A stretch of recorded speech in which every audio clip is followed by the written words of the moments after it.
Hey everyone, and welcome. Today we're jumping into one of the biggest, most foundational ideas in the entire Bible. We're going to see how it's not just a random collection of stories, but really one big, unified narrative about a journey from slavery to ultimate freedom. So let's get into it. But before we go any further, I want to start right here with a question for you, a really direct one. Are you truly free? It's a much bigger question than it might seem on the surface. And honestly, it's the central theme we're going to unpack together through the lens of this incredible story. You see, to even begin to understand what freedom is, we have to start with the problem. And the biblical story kicks off in a world that becomes completely and utterly enslaved. So picture this. It all begins in a garden. It's this place of incredible life and order, all made by God. And right in the middle of it, humanity is put there as God's partners, tasked with this amazing job of cultivating the world's potential to create even more beauty and order. It's a picture of perfect, life-giving work and purpose. But then, there's this crucial choice, and it's represented by a single tree. Humanity has two options. One, partner with God, trusting His wisdom about what's good and what's evil, a path that leads to life and real freedom. Or two, they can seize power for themselves, deciding to define good and evil on their own terms. And they choose to seize power. The result? Well, it's a disaster. Things just completely unravel. The world becomes this place of suspicion and self-protection. Relationships completely fracture, which leads to these violent power grabs, and in the end, humanity finds itself enslaved to the one power it can't possibly overcome: death itself. So, there's the problem. Humanity, created for total freedom, is now completely enslaved. And this brings us to the Bible's amazing solution, which kicks off with this really important idea called redemption. So, what is redemption? Well, think of it this way. If you own something and it gets lost, or maybe even stolen, redemption is the act of getting it back. It's about transferring it back to its rightful owner. Back in ancient times, there was even a role called a kinsman redeemer, a relative who could pay a price to buy another family member out of debt or slavery. And this right here is the absolute key to the whole story. The entire Bible operates on this one massive idea. All of creation, and humanity in particular, rightfully belongs to God. But we've been lost, stolen, we've been enslaved by death, and God wants His family back. So let's see how this plays out. The first huge, epic example is the Exodus from Egypt. You have the nation of Israel enslaved, but here's the thing. They don't belong to Pharaoh, they belong to God. So God confronts Pharaoh and through these incredible displays of power, reclaims His people. It's redemption on a massive national scale. Okay, so you've been rescued from slavery, you're free, but now what? You can't just keep living like slaves, right? You need a whole new way of life, a new ethic that's actually designed to protect your new freedom. And this is where the Ten Commandments come in. Now, I know a lot of people see these as just a boring list of restrictive rules, but in their original context, they're the total opposite. They are an invitation to life, what you might call a freedom ethic for people who have just been set free. And this just illustrates the point so perfectly. Look at how the commandments begin. It's not with a command at all. It's a statement of identity.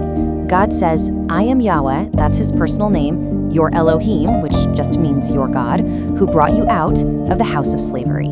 Everything else is built on that foundation. You are free people. So that very first command, have no other gods, it's all about protecting that freedom. You see, when people give their ultimate allegiance to anything other than the source of life, whether it's the chase for money that costs you your family, or the need for online approval that controls your every move, it always ends up dehumanizing and re-enslaving them. Loyalty to the liberator is the only way to stay free. But this whole story of freedom doesn't just happen on this grand national scale.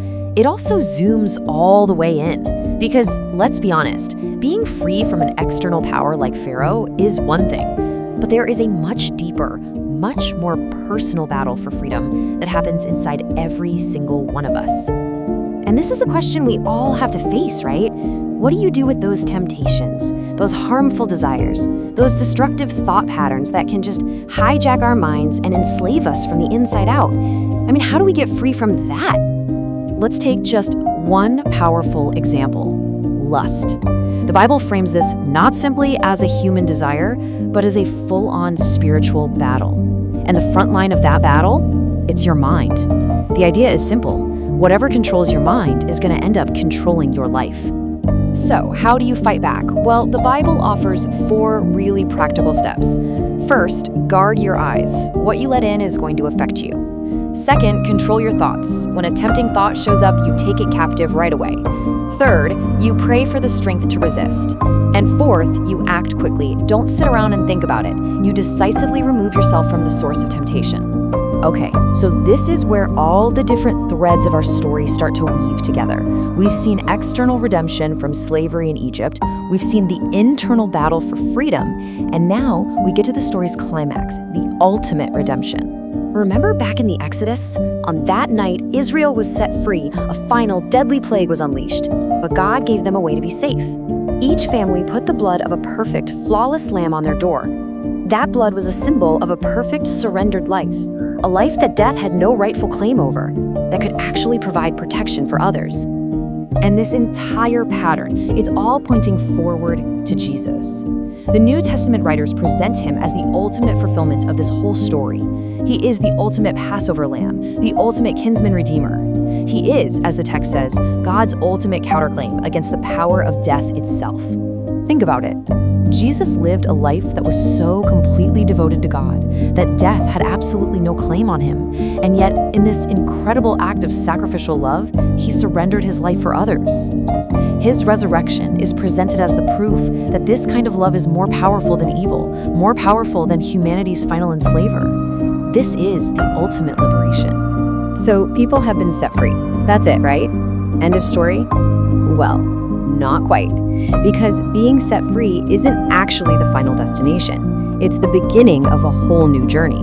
You know, after the Israelites were freed from Egypt, they didn't go straight to the Promised Land. God actually led them through the wilderness. And you have to ask, why? Well, it was a time of training, a time for them to learn how to trust God one day at a time. And this becomes a picture of life for anyone freed by Jesus. We're not home yet. We're in the wilderness, learning how to live like truly free people. And that brings us right back to you. The story of the Bible declares that through Jesus, a path to real freedom has been opened up. Freedom from external powers, freedom from our internal battles, and yeah, even freedom from death itself. You have been set free. So the only question left is this: how will you live in the wilderness?